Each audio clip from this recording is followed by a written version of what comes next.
So today I have a couple guests with me. A couple guys I missed for a long time.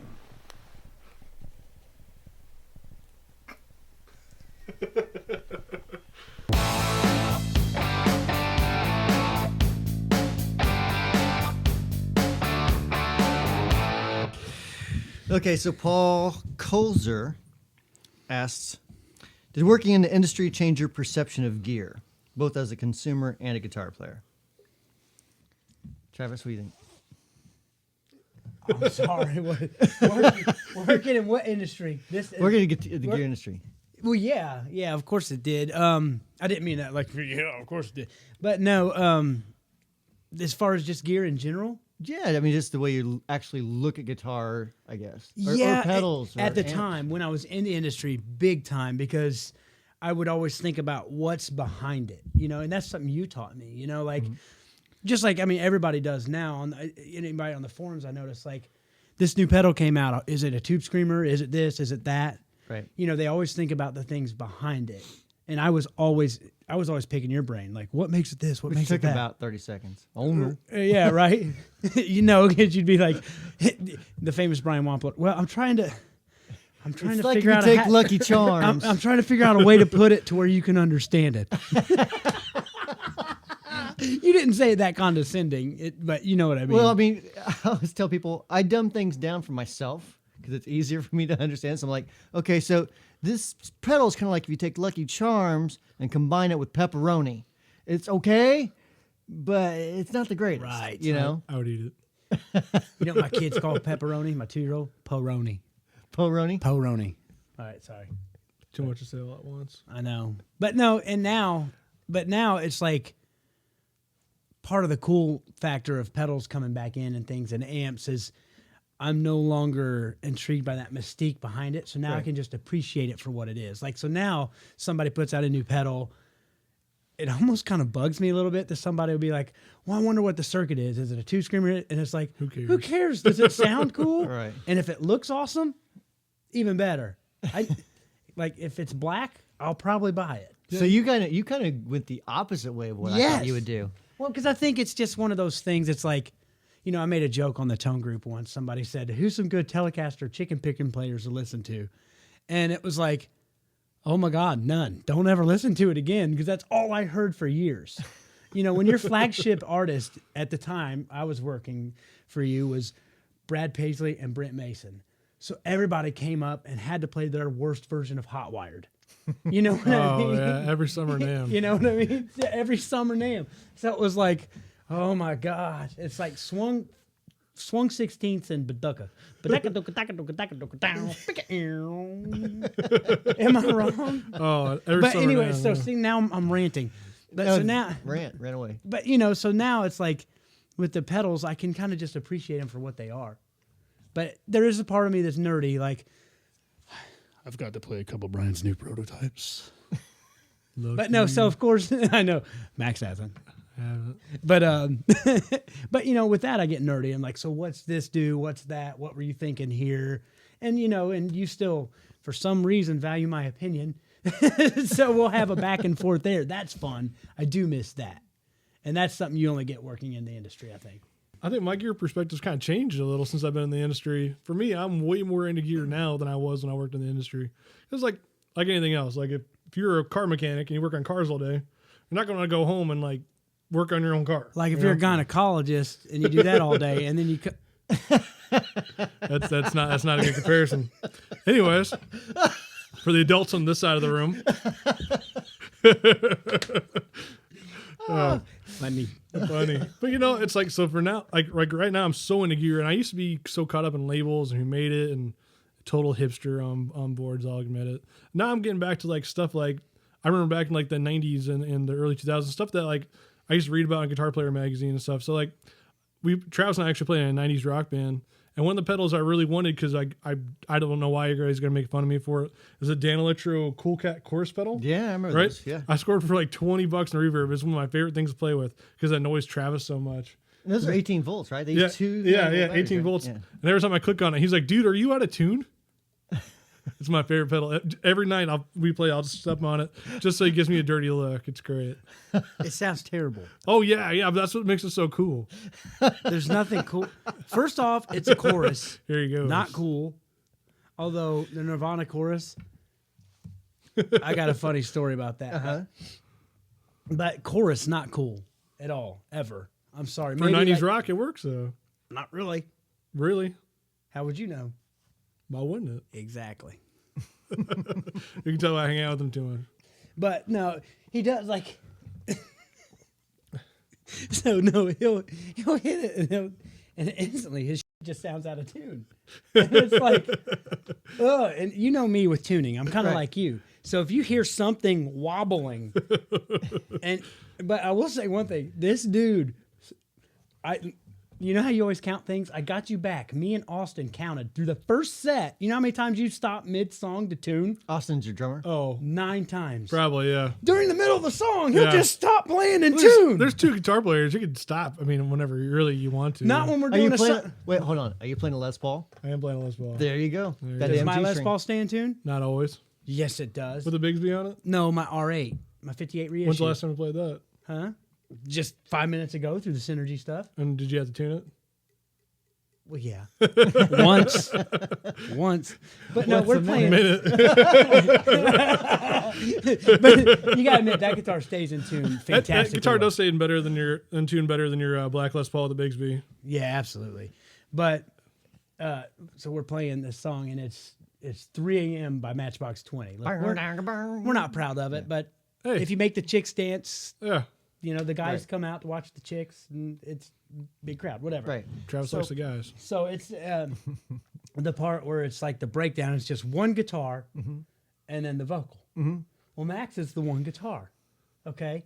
Well, in his head, he's thinking, "I'm out of tune," and he was out of tune. Oh, I remember this And night. it happens. Yeah. It happens, dude. You go out of tune. It happens. But you know, we can kind of adjust a little on the fly. Right. Well, Max just decides I'm gonna hit the tuner. So Jake sings. Next thing you know, he just hits the tuner and he looks at us and goes, "A cappella." Okay, so there's more to the story than he's letting on. So what really happened was Wait, at least give me a look and be like, "I'm out of tune. You take this part." so this only happens to me like once a year at a gig. It's very unprofessional, but every now and then, I'm like, you know what? It was hot. I was drinking several cold adult beverages. I might have been a little, as you say, drunk. And so in my head, I was like, yeah, I'm out of tune. Nobody's going to care. But then, like, everybody cared. But at the same time, you're like, well, I'm committed now. Just sing a cappella, dude. It's all right. You'll have it. 3 people will care about it, you know? So of course I jump in. Then I looked at him like, what are you doing? I had that, you know? But yeah, I was inebriated. Surprise. Yeah, so. Yeah, I never get drunk at shows though. So what's on your personal right now? What's on your personal boards and like what's your basic rig? And I'm sure it changes according to what you're doing, but This is so Max always makes fun of me about how my rig changes all the time.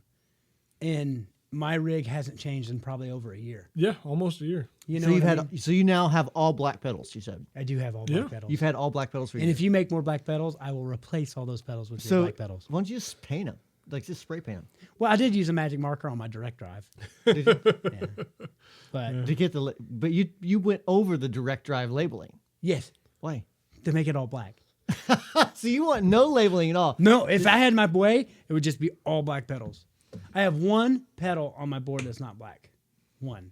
And it's that Vertex Boost. I thought that was black. No, What color is it's that? gray. You sound Oh, good. that's Spray right, that's painting right. it. Yeah, I need to spray paint it. Why black? Or you need to make me a boost. Wait a minute, your decibel's I have a black. black boost. Bam! Guess what's happening tonight? Max, what about you? Running 2 different boards. I got one for the 90s gig. Notice I didn't tell anybody what was on my board. It's a secret. Yeah, right? Oh, you didn't say He anything did it. about Those that. black pedals because he doesn't want people to know she's hipster about pedals. So you totally avoided that question. But I didn't catch it. I can tell everybody what Travis used on this board. Bet you can't. We know there's Oh, a direct spell drive out. on there. There's direct drive. There's a Panther Cub. He's going to take forever. That's why I'm a good salesman. That's convincing. So no, He's convinced to do it. I go in. Okay, so my chain. I go into a Line 6 G30, which is the wireless thing. Oh, that's right? underneath. Yeah. Yeah, I it's forgot. mounted underneath my board. And What is then it again? The wireless, the Line 6. Oh, G30. yeah. That's right. Yeah. Then that goes straight into a Korg pitch black tuner because it's black. And then it goes into like the real old full tone Deja vibe. This one is like this Yeah, big. the great big one. Yeah, and it's black. And that's powered to course. the wall, right? Yeah, well, Yeah. it goes into my. But I mean, called? it's Voodoo not like Labs, a but 9-volt adapter. Yes, Yeah. it's AC. Right. So, and then I go out of that into my direct drive, out of that into the Vertex Boost, out of that into a Love Pedal Kanji, out of that into a homemade Kanji's not black. green ringer. You're right, it's not black. It will be, but a green ringer clone that I built, and then into a Band of Gypsies Fuzz Face, into a Panther Cub, into the old Boss Reverb, which I guess that's like dark brown, isn't it? What color's the Boss Reverb? It's kind of a charcoal. oh, charcoal. Yeah. That's black, right? Kind Ish. of it's black and silver mixed together, I think, technically. And that's my board. And then I go into a Fryette Power Station. Right. I'm sorry, into a 1969 Marshall Tremolo I was 20. gonna say you go into the amp, then Yeah. the power station. Yeah, then a 1969 Tremolo 20. Then out of that into a Fryette Power Station, into a 212 Marshall cab with G12 30H or G12 H30, however they say it. It's the 75 anniversary speakers. The Celestians. Yeah. Hey Max, can you hand me another one of those beers? Anyways, Did you already drink that beer?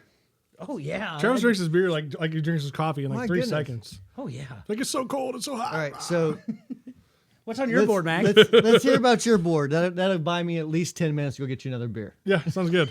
So my 90s board, I'm running just a good old fashioned Dunlop wah into a TC electronic tuner. From there, I'm going into the chorus pedal. He really did. And then from the chorus, yeah, he actually really did leave to go get more beer, I think. I don't know what to do. Do I just keep talking? I don't know what to do with my hands. Yeah, what do I do? It just goes. So yeah, into the Day Electric chorus pedal, into a old school small stone Yeah. phaser, Vintage. It's vintage, yeah. And then So it sounds from better. there into a JCM 2000 with a 1936 A cab. Now, that's only for this band. Only though. for the 90s thing, yeah. And I'm using a 1997 Les Paul Standard. I know, since you guys listen, I went from Strats and Fender amps, which I still do for the blues thing, but for the rock thing, I'm doing Marshall and Gibson. Totally Well, weird. yeah, I mean, for that band. It just fits. Just not all I'm doing is chugging rhythm all night with that band, so it's great. You play some solos in there. I like another beer. You will be well. You play a lot of solos. You were the whale. You will be well. I still play my Les Paul for blues singer now and then. I still play Strats. Amps changed from Super Reverb. I got an old Supro. Blues Junior. Do you have a Super Trainer. or an old one Yeah. or the I, reissue? technically, old I, one. I have a custom crab, which is same circuit as a Thunderbolt. But like Thunderbolt. Thunderbolt, excuse me. Mm-hmm. Thunderball is a James Bond film. And also, I think the Thunderball is Richard Goodsell's Yes, yeah, amp, his right? version, yeah. Right? Yep. Blues Junior, an old Trainer. It's got like 410s. Travis actually got that for me. It's really cool. What, the Blues Junior? No, I noticed you got another one. no, tore Blues up. Junior, that's I do You like got that another one. one tore up right Yeah, over here. I do. Yeah. And my pedals always change, so I really can't nail down any particular thing. Tube screamers for sure, I'm still using those. But I'm doing the Marcus King thing, which is kind of cool with my Super Reverb. Dude, don't say run that back. Doing the Max Jeffrey thing. He invented this. Go ahead. I did not invent. I wish I did though. You invented this. Shut up. Go.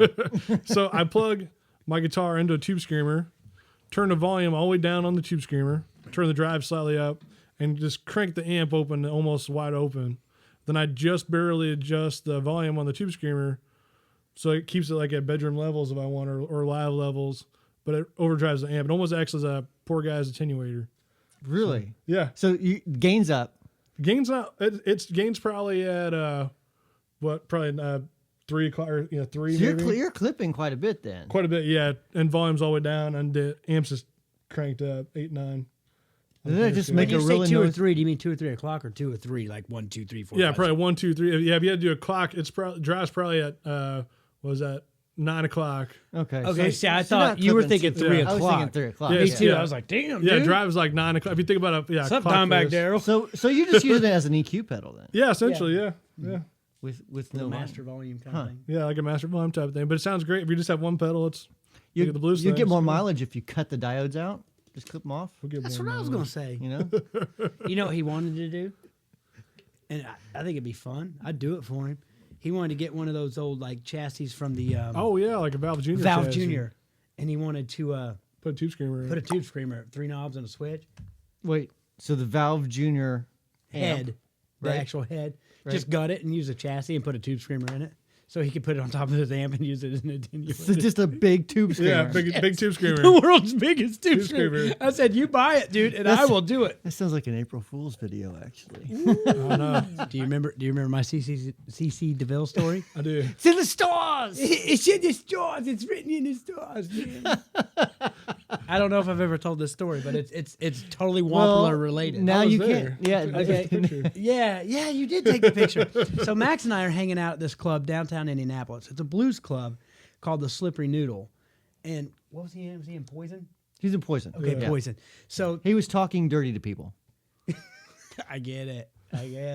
But so anyways, I guess the band Poison had just played, and I guess all the guys were there. Wait. So they played downtown. You mean? They played Not at downtown. Slippery No, not at the Noodle. Noodle. Okay, okay. No. No. See, because that's not a blues band. Right. And well, they would have them, but Right. Well, yeah. So, It's anyways, still some beer. so excuse me. So I see CC DeVille, right? And you know, I never played guitar. I didn't play guitar till the late '90s, but obviously I knew who he was. I mean, who doesn't, right? Right. You know. So I see him, and I go up to him. And I was like, "Hey, you know." Hold on. You went. I won't forget you. Right. I won't forget you, That's baby. terrible. But I went up to him and I was like, Cece, how's it going? And he looked at me, and you know the thing was he was totally cool. I think he assumed I knew him. You know, I mean, not in a bad way, but he was like, Maybe he's I like, know hey, this how's guy." it going? And he shook my hand, and I was like, hey, I know you're just trying to hang out, but you know, I work for a guitar pedal company. I just want to see, you know, what you are currently using, if there's anything we could do for you. What pedal do you, or what company do you work for? I was like a company out of Martinsville called Wampler Pedals. He grabs me like this and goes, Wampler Pedals? Wampler? It's written in the stars. It's written in the stars. And I was like, oh my God, like I triggered this dude somehow. I'm like, oh my God. And he's going nuts. He's fumbling for his phone. He's like, let me see. You got to stay right here, man. You got to stay. And he starts. No, Oh, he I had got a flip phone. phone. He had a Flip flip Flip phone. phone, right. He had a flip phone. He flips open his flip phone. He's going through his notes. And then he shows me a note, and all it said was Wampler. And it said, Wampler, I heard these pedals. I heard him, and I wrote it in there. And then 2 days later, you come up. It's written in the stars, man. And he starts pointing up to the sky. He was really high. He wasn't. I think he's just like really. He hyper wasn't like because that. I asked the bar staff. I was like, "What's he been drinking?" They're like Diet Cokes. I was like, "That's awesome." He's just naturally manic. yeah, and it was awesome. But so the coolest thing is CC DeVille handed me his phone and said, "Put your phone number in here." So CC DeVille has my number. You should have called your phone I from know, it. I know. You know, But- and then every day you could text it, like some sort of song title. You know, Oh like, no! It's like T9 when, texting. when are you mama? T9 texting. Chick, chick, chick, chick, chick, chick, chick, chick, chick, chick. Hi, Cece. This is Mama's fallen angel. You know, But my favorite was I posted on my Facebook status that night, that moment when you enter or when CC DeVille has your phone number or something like that. yeah, I remember that. Yeah, and yeah. one of my buddies, one of my buddies goes, and that dreaded moment when he actually calls you. And so you may be asking yourself, who in the world is Travis and Max? So in case you're not aware of who Travis and Max is, when we started the Chasing Tone podcast, Travis and Max were the original co-hosts, or hosts, I guess you could call them, of the Chasing Tone podcast. They also both worked for me and were a key part of Wampler Pedals.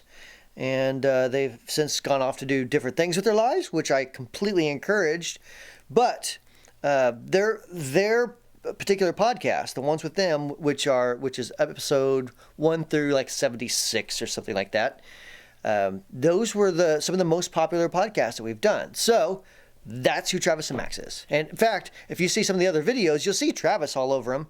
You'll see Max on some of them as well. So, and you can find some of the podcasts here on the YouTube channel as well, and Facebook, whatever you're watching us on. See you in a couple days, and talk to you later.